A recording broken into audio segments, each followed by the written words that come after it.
Hello friends, आज आपण बघणार आहोत concept of acids and basis. तसं बघायला गेलं तर ऍसिड्स आणि बेसिसच्या कन्सेप्ट खूप आहेत. त्यातला आपण काय करणार आहोत, प्रायमरीली 4 मेन कन्सेप्ट आहेत त्या आपण काय करणार आहोत, एकानंतर एक बघणार आहोत. पहिली कन्सेप्ट आहे अरेनियस कन्सेप्ट, त्याच्यानंतर आहे लॉरी बॉन्स्टेड कन्सेप्ट, तिसरी आहे लेविस कन्सेप्ट आणि लास्ट आहे लक्स फ्लड कन्सेप्ट. आपण या चारही कन्सेप्ट वन बाय वन बघणार आहोत. आज स्टार्ट करतोय आपण अरेनियस कन्सेप्ट. फर्स्ट कन्सेप्ट कोणती आहे, अरेनियस कन्सेप्ट. आता या अरेनियस कन्सेप्टनी काय सांगितलं, ऍसिड्स काय असतात, substance that dissociate to produce hydrogen ions when dissolved in water. म्हणजे काय, जेव्हा एखादा सबस्टन्स आपण वॉटर मध्ये डिझॉल्व्ह करू तेव्हा तो डिसोसिएट होतो आणि काय देतो, हायड्रोजन आयन्स देतो. हायड्रोजन आयन्स म्हणजे काय देतो आपल्याला, H+ आयन्स देतो. असा जो कोण सबस्टन्स असेल जो वॉटर मध्ये डिझॉल्व्ह केल्यानंतर डिसोसिएट होतोय आणि H+ आयन्स देतोय त्याला आपण काय म्हणणार आहोत, ऍसिड म्हणणार आहोत. कोणत्या कन्सेप्टने सांगितलंय हे, अरेनियस कन्सेप्ट. मग एक्झाम्पल्स बघा, एक्झाम्पल आहे HCl, H2SO4, SO3, P4O6 etcetera. आणखीन एक्झाम्पल्स आहेत, प्रायमरीली आपण हे घेतलेले आहेत. बघा आता हे काय करणार आहे आपण, HCl जर घेतलं तर HCl काय असतं, लिक्विड असतं. ठीक आहे, ते आपण काय करणार आहोत, वॉटर मध्ये डिझॉल्व्ह करणार आहोत. डिझॉल्व्ह केल्यानंतर जर त्याने आपल्याला हायड्रोजन आयन दिला तर आपण काय म्हणणार आहोत, HCl काय आहे, ऍसिड आहे. आपण रिएक्शन बघू आता, HCl + H2O. H2O म्हणजे काय, आपलं वॉटर आहे. वॉटर मध्ये आपण काय केलं, त्याला डिझॉल्व्ह केलं. डिझॉल्व्ह केल्यानंतर आपल्याला दिसतंय काय, H+ आणि Cl- मध्ये तो HCl हा जो सबस्टन्स आहे तो काय होतो, डिसोसिएट होतोय. मग आपल्याला तो काय देतोय, H+ देतोय, म्हणून आपण काय म्हणलो त्याला, ऍसिड. HCl काय आहे, ऍसिड आहे. आता हे जे H+ आयन्स आहेत ते H+ आयन्स कोणत्या स्वरूपात असतात वॉटर मध्ये, तर H3O+ म्हणजेच हायड्रोनियम आयन्स. आता हे कुठून तयार झाले, तर आपला H+ जो तयार होतोय ऍसिड मधून तो रिॲक्ट होतो आपल्या वॉटर बरोबर आणि काय तयार करतो, H3O+ आयन्स. त्याला आपण काय म्हणतो, हायड्रोनियम आयन.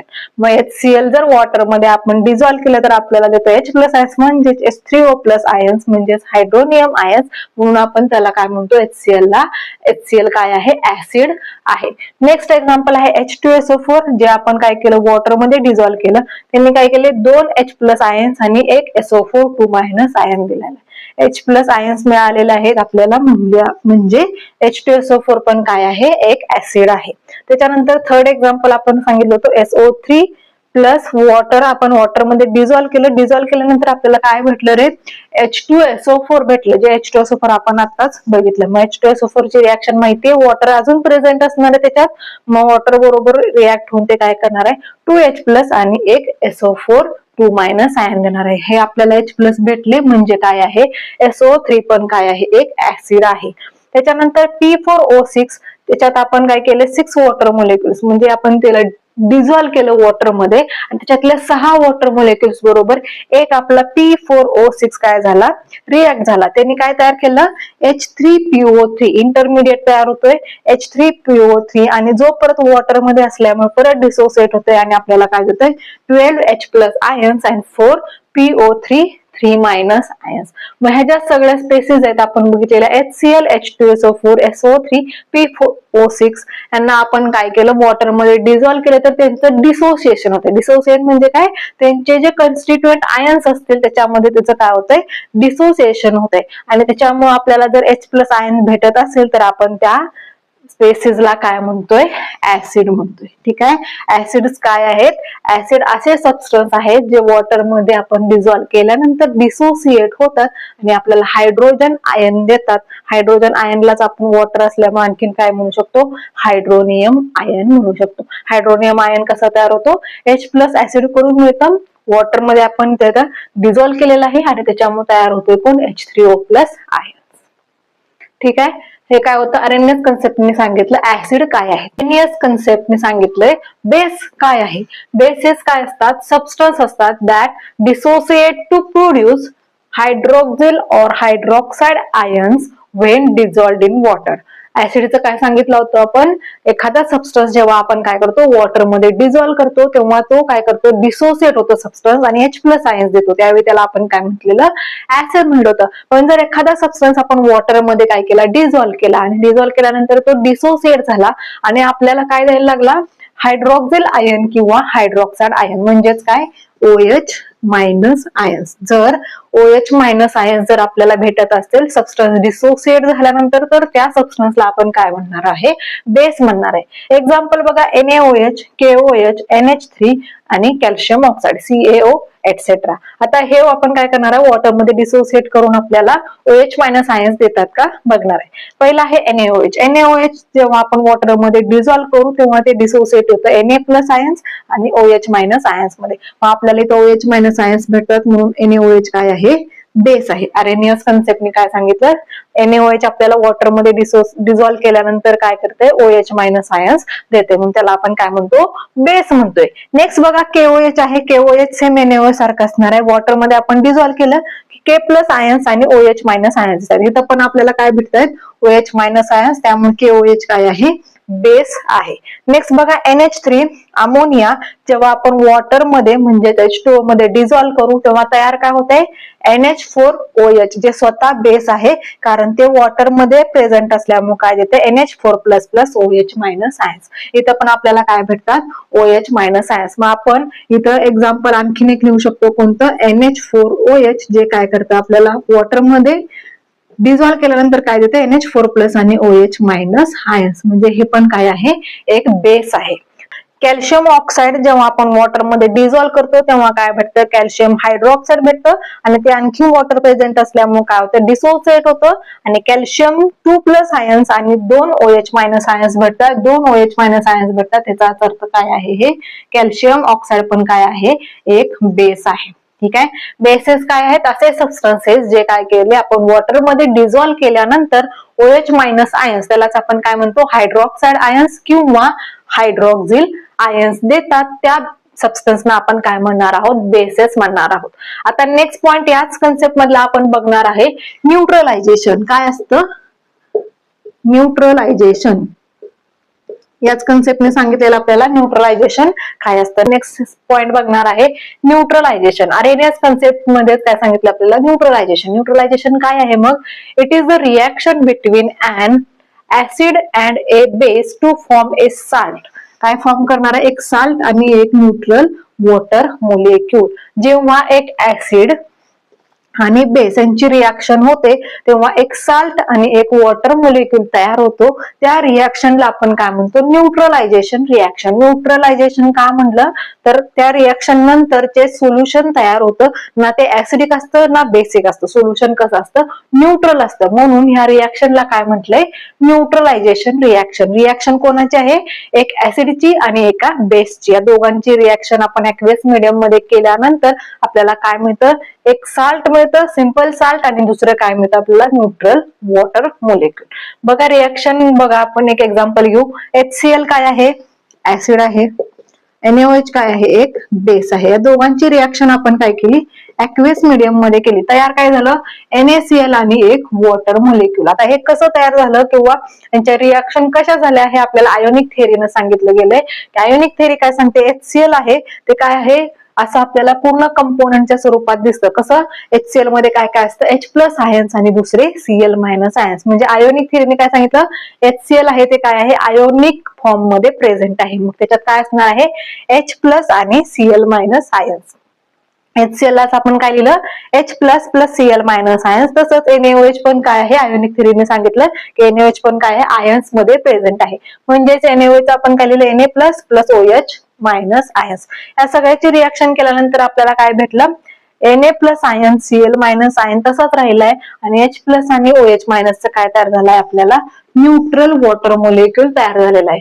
आणि हे Na प्लस आणि Cl मायनस म्हणजेच काय आहे, NaCl आहे. जे काय म्हटलं आपण, एक साल्ट प्रिपेअर होतंय. ठीक आहे, साल्ट तयार होतंय.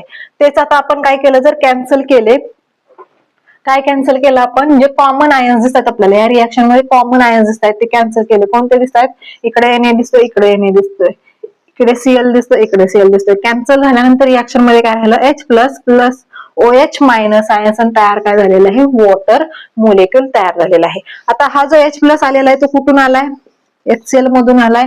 OH मायनस आहे तो कुठून आलाय, NaOH मधून आलाय. तेच लिहिलंय आपण. H प्लस कुठून आलाय, ऍसिड मधून आलाय. OH मायनस कुठून आलाय, बेस मधून आलाय. आणि या दोघांची रिएक्शन होऊन काय तयार होते, न्यूट्रल वॉटर मोलेक्युल तयार होतोय. आणि काय तयार झालेलं आहे इथं, NaCl साल्ट तयार झालंय. तर न्यूट्रलायझेशन रिएक्शन म्हणजे काय आहे, जेव्हा एक ऍसिड आणि एक बेस यांची रिएक्शन आपण ऍक्वियस मीडियम मध्ये करू तेव्हा काय तयार होतं, एक साल्ट तयार होतं आणि त्याच्याबरोबर काय होतं, सॉल्व्हंट मोलेक्युल. मग वॉटर मध्ये केलं असेल तर वॉटर सॉल्व्हंट आहे, त्याच्यामुळे एक न्यूट्रल वॉटर मोलेक्युल काय होतं तिथे तयार होतंय. तर हे होते काय, न्यूट्रलायझेशन रिएक्शन, ज्याच्यात काय होतं, ऍसिड आणि बेस या दोघांची रिएक्शन होऊन काय तयार होते, न्यूट्रल सोल्युशन तयार होतं. म्हणून ह्या रिएक्शनला आपण काय म्हणतोय, न्यूट्रलायझेशन रिएक्शन. अरेनियस कन्सेप्टचे काही ऍडव्हान्टेजेस आणि काही लिमिटेशन्स. ऍडव्हान्टेजेस मध्ये बघा, पहिला ऍडव्हान्टेज आहे explain acid base reaction in water. काय करते ते, वॉटर मध्ये ऍसिडची आणि बेसची रिएक्शन काय आहे ते एक्सप्लेन करते. म्हणजेच आपण काय बघितलं तर न्यूट्रलायझेशन रिएक्शन जी बघितली तेच आपण काय म्हणतोय तर ऍसिड बेस रिएक्शन आहे, जी काय आहे वॉटरमध्ये आहे. न्यूट्रलायझेशन रिएक्शन मध्ये आपण हेच सांगितलं होतं, ऍसिड आणि बेस जेव्हा आपण वॉटरमध्ये डिझॉल्व्ह करू तेव्हा त्यांच्यात जी रिएक्शन होते त्या रिएक्शन मध्ये काय होतं, न्यूट्रलायझेशन होते. म्हणजेच काय, न्यूट्रल मोलेक्युल्स तयार होतात, एक साल्ट आणि एक वॉटर मोलेक्युल. ठीक आहे. त्याच्यानंतर सेकंड पॉइंट बघा, can explain acid base strength in terms of dissociation constant. Acid base strength सांगते, म्हणजेच काय, कोणता ऍसिड स्ट्रॉंग आहे, कोणता ऍसिड वीक आहे हे सांगण्याचे काम कोण करते, हे आरएनएस कन्सेप्ट करते. इन टर्म्स ऑफ म्हणले डिसोसिएशन कॉन्स्टंट. डिसोसिएशन कॉन्स्टंट आपल्याला इथून काढता येतो. कसा काढता येतो, तर आपण मोलेक्युल काय होते म्हणून सांगितलंय, डिसोसिएट होते म्हणून सांगितलं. मग आपण त्याच्यानुसार डिसोसिएशन कॉन्स्टंट वरून ठरवू शकतो की जे ऍसिड आपण यूज केलेलं आहे ते स्ट्रॉंग ऍसिड आहे का वीक ऍसिड आहे. जे बेस आपण यूज केलेला आहे ते बेस काय आहे, स्ट्रॉंग आहे का वीक आहे. नेक्स्ट बघा, third advantage, aqueous solutions of non metallic oxides. Non metallic ऑक्साइड्सचे जे ऍक्वियस सोल्युशन्स आहेत, म्हणजे आपण काय केलं, नॉन मेटॅलिक ऑक्साइड घेतलं आणि त्याला वॉटरमध्ये आपण डिझॉल्व्ह केलं तर जे सोल्युशन तयार होते ते सोल्युशन काय देते आपल्याला, H प्लस आयन्स देते. ठीक आहे. आणि त्याच्यामुळे आपण त्यांना काय म्हटलेलं आहे, ऍसिडिक म्हणलेलं आहे. हे आरएनएस कन्सेप्ट मी सांगितलंय. नॉन मेटॅलिक ऑक्साइड जे आहेत ते काय करतात, वॉटरमध्ये H प्लस आयन्स देतात, त्याच्यामुळे ते काय आहेत, ऍसिडिक आहे. एक्झाम्पल बघा, N2O3, N2O5, CO2, SO2, SO3, P4O6. हे दोन एक्झाम्पल तर आपण काय केले, रिएक्शन मध्ये युज करून दाखवलेले. ते काय आहेत, आरएनएस ऍसिड P4O10. त्याच्यानंतर बघा, NH3 aqueous, N2H4 aqueous. हे जे दोन आहेत, NH3 aqueous मध्ये किंवा NH3 चं aqueous सोल्युशन आणि N2H4 चं aqueous सोल्युशन हे, आणि मेटॅलिक ऑक्साइड्स, जे काही मेटॅलिक ऑक्साइड्स आहेत ते aqueous सोल्युशन मध्ये काय देतात आपल्याला, OH मायनस आयन्स देत आहेत. काय सांगितलं, NH3 आणि N2H4 aqueous सोल्युशन मध्ये काय देतात आपल्याला, OH मायनस आयन्स देतं. आणि मेटॅलिक ऑक्साइड जे आहेत, एक्झाम्पल दिले Na2O आणि कॅल्शियम ऑक्साइड. हे एक्झाम्पल आपण बेसिस मध्ये बघितले. CaO काय करतं, वॉटरमध्ये गेल्यानंतर काय तयार करतं, CaOH ट्वाइस तयार करतं. त्याच्यापासून आपल्याला काय मिळतं, calcium 2 plus plus 2OH minus ions. त्याच्यामुळे आपण याला काय म्हटलं होतं, बेस म्हटलं होतं. ठीक आहे. या कन्सेप्टने काय सांगितलं, नॉन मेटॅलिक ऑक्साइड्स आहेत ते काय आहेत, ऍसिडिक आहेत, आणि मेटॅलिक ऑक्साइड्स आहेत ते काय आहेत, बेसेस आहेत. त्याच्यानंतर बघा, पाचवा advantage, concept is simple to apply. ही कन्सेप्ट काय आहे, एकदम सिंपल आहे. सिंपल म्हणजेच काय, आपण काय केलं, ऍसिड घेतलं, ऍक्वियस सोल्युशन मध्ये त्याची रिएक्शन दाखवली, ऍक्वियस वॉटर मध्ये रिएक्शन दाखवली, त्याच्यानंतर एक साल्ट तयार होते आणि एक परत वॉटर मोलेक्युल तयार झालेला आपल्याला दिसतं न्यूट्रलायझेशन रिएक्शन मध्ये. नॉर्मली आपण काय सांगतो, ऍसिड जर आपण घेतलं तर ऍसिड आपण वॉटरमध्ये डिझॉल्व्ह केलं तर आपल्याला त्याचं डिसोसिएशन करून फक्त दाखवायचं. म्हणजे आपल्याला ते ऍसिड घेतले त्याचे आयन्स जर माहिती असतील तर आपण काय सांगू शकतो, ते ऍसिड आहे का बेस आहे. ठीक आहे. त्याच्यानंतर बघा, लिमिटेशन्स काय आहेत बघा, ओनली ऍप्लिकेबल टू ऍक्वियस सोल्युशन्स. ठीक आहे. काय सांगतोय आपण आतापर्यंत आरएनएस कन्सेप्ट मध्ये काय केलं, जे काही सबस्टन्स आपण घेईल तो वॉटरमध्ये डिझॉल्व्ह केलेला आहे. वॉटरमध्ये डिझॉल्व्ह केलाय म्हणजेच ऍक्वियस सोल्युशन प्रिपेअर केलेलं आहे. म्हणजेच आरएनएस कन्सेप्ट आहे ते आपण फक्त काय केली, ऍक्वियस सोल्युशन्स वरती अप्लाय केलेली आहे. नेक्स्ट लिमिटेशन बघा, fails to explain behaviour of acids and bases in non aqueous solvents. म्हणजे काय, नॉन ॲक्वियस सॉल्व्हंटचा आपण अरेनियस कन्सेप्ट मध्ये स्टडी केलेला नाहीये. काय केलं आपण, फक्त ॲक्वियस सॉल्व्हंट्स मध्ये किंवा ॲक्वियस सोल्युशन्स आपण जे बनवले ऍसिडचे आणि बेसेसचे, त्याचा आपण स्टडी केलेला आहे अरेनियस कन्सेप्ट मध्ये. पण जे नॉन ॲक्वियस सोल्युशन्स तयार होतील, ठीक आहे, काय होतील, नॉन ॲक्वियस सॉल्व्हंट्स मध्ये जर आपण ऍसिड्स आणि बेसेस डिझॉल्व्ह केले तर ते ऍसिडचं बिहेवियर काय असेल, तो H+ देईल का OH- देईल किंवा त्याची आणखीन वेगळीच काय रिॲक्शन होईल, हे या कन्सेप्टने एक्सप्लेन केलेलं नाहीये, आरएमएस कन्सेप्टने केलेलं नाहीये. त्याच्यानंतर थर्ड पॉइंट आहे बघा, fails to explain reaction in gaseous phase. आपण काय बघितलं, एक ॲक्वियस फेज मध्ये रिएक्शन आपण बघितली, ज्याच्यात काय करते, न्यूट्रलायझेशन रिएक्शन होते म्हणून सांगितलं आपण. त्याच्यानंतर नॉन ॲक्वियस मध्ये स्टडी केलेला नाही, आरएमएस कन्सेप्ट मध्ये नॉन ॲक्वियस सॉल्व्हंट्स मध्ये आपण स्टडी केलेला नाहीये. त्याच्याबरोबरच गॅसियस फेज मधले सुद्धा रिएक्शन्स आपण ऍसिड बेसच्या स्टडी केलेले नाही. याचंच एक्झाम्पल एक आहे HCl गॅसियस स्टेट मध्ये आणि NH3 गॅसियस स्टेट मध्ये. आपल्याला माहिती आहे HCl काय आहे, ऍसिड आहे, NH3 काय आहे, एक बेस आहे. मग ह्या दोघांची गॅसियस स्टेट मधली रिॲक्शन काय केलेली आहे, आरएनएस कन्सेप्टने एक्सप्लेन केलेली नाही. तर आतापर्यंत आपण काय बघितलं, आरएनएस कन्सेप्टनं काय काय सांगितलं, ऍसिड काय आहे, बेस काय आहे, ऍसिड बेस यांची ऍक्वियस सोल्युशन मध्ये, म्हणजे ऍक्वियस म्हणजे वॉटर मध्ये जी रिॲक्शन होईल ती रिॲक्शन काय असेल, न्यूट्रलायझेशन रिॲक्शन असेल. ठीक आहे. त्याच्यानंतर आपण काय बघितले, ऍडव्हान्टेजेस ऑफ आरएनएस कन्सेप्ट, आणि लास्ट काय बघितलं आपण, लिमिटेशन्स ऑफ आरएनएस कन्सेप्ट. तर हा होता first concept, RNS concept. Video आवडला असेल तर लाईक करा, तुमच्या फ्रेंड्स बरोबर शेअर करा आणि माझ्या युट्यूब चॅनलला सबस्क्राईब करा. भेटूयात आपण नेक्स्ट व्हिडिओमध्ये, ज्याच्यात आपण बघणार आहोत नेक्स्ट कन्सेप्ट जी आहे लॉरी ब्रॉन्स्टेड कन्सेप्ट. थँक्यू.